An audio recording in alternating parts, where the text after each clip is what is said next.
kabeshi ko! Welcome to my vlog! So, for today's video ay, ano pa nga ba? Dahil festa po ng bayan, ay naimbitahan po ang inyong konsyel Janjan ni Sir Bobby Salud. At syempre po, sinama po kami ng aming Kuya Janjan. Happy Fiesta Bayan ng San Juan, Batangas! Tuwing fiesta nga po ng bayan, ay lagi po kaming iniimbitahan ni Sir Bobby Salud na kumain sa kanilang bahay. Ay mga kabeshi, pag napunta po kami dito, ay talaga napakaganda po ng kanilang bahay. Ay talagang napakayaman po. Ay ang masasabi ko po mga kabeshi, pag napunta po kami diyan, ay talagang welcome na welcome po kami. At napakabait din po talaga ni Sir Bobby Salud. Ang sarap naman ng mga pagkain dito. Ay sakto-sakto at ako'y nagugutom na rin. At may lechon din po dito.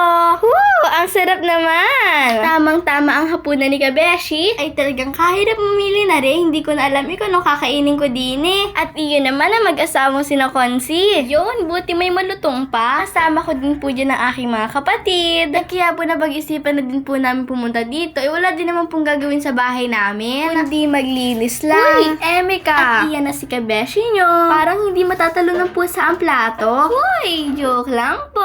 Hindi naman ganun. Sakto lang naman. At yan, kakain na po si kabeshi nyo. Sana all na miesta. Ay mga kabeshi, pinag-iisipan pa nga po namin kung dadaan po kami sa Asidera. At alam ko po nga ba karaming tao ngayong gabi eh. Aba, ang sasarap ng kain ng mga person. Sarap niya na, nakalechon ka pa. Ay, nung namiesta po kami dyan, ay may gaganapin din po sa Tigalan. Abangan nyo na lang po. From this to this. Hindi ata inubos ang ulam. At ito nga po pala si Sir Bobby Salud. Napakabait po niya. Ay pagkatapos kumain, ay tayo magpapahinga muna ng kaunti. Ay syempre naman, ay kakatapos lang kumain eh. Ay alangan namang umalis agad. So ayan po, kwentuhan muna. At nagpapaalam na nga po pala kami dyan at aalis na po kami. At pupunta pa rin po kami sa simbahan. At meron din po doon nagmimisa. So ayan po, pupunta na po kami sa sakyan para makaalis na rin po. Ay nasa labas nga po yon. Ay talagang thank you po at nabusog po kami. Ay talagang napakasaya ko din po. At syempre sa unahan ako nakaupo. Ay sa totoo lang po mga kabeshi, lagi po pag sa tricycle, lagi po ko sa unahan nakaupo at nakakaliyo po sa likod. Ay kayo ka din po mga kabeshi. At yan, ay napakaganda. Ay napakarami pong mga banda dito sa taas. Yan nga po yung alas 6 na, kaya po malapit na rin pong gumabi. Ay yun nga po yung talagang sobrang init po. Kahit alas 6 po, ay napakaliwanag pa rin po. Ay lalo na po sa tanghali Ay kahit bagong ligo lang, ay pinagpapawisan na. At ayan na po, magsisimba na po kami. Ay napakarami po ng tao. At ayan po, nagmanong muna po ako dito. Ay Lord, ay maraming salamat po palagi. At patawad po sa mga nagagawang kasalanan. Ay yung mga iba ko nga po palang kapatid ina sa Tikalan. At may gaganapin po dong Little Mr. and Miss Tikalan 2026. Ay kaya hindi rin po kasama. Ay kita nyo naman po, wala na po kami maupuan. Kaya tumayo na rin din po kami. At nagdadasal na din po kami dyan. At nagmimisa pa rin po. At ayan po, uwi na po kami. Ay mga kabeshi, mag-asidiran na po kayo. At napakarami po mga paninda at iba't iba po. At syempre po, sa gabi po kayo pupunta at sa gabi po sila nagbubukas Shoutout sa napakaganda kong ates, Ate Krisha. Ay kita nyo naman po, ay napaka-traffic. Ay napakarami po mga sasakyan. At ayan nga, bumaba na din po kami dyan. At pupunta po kami sa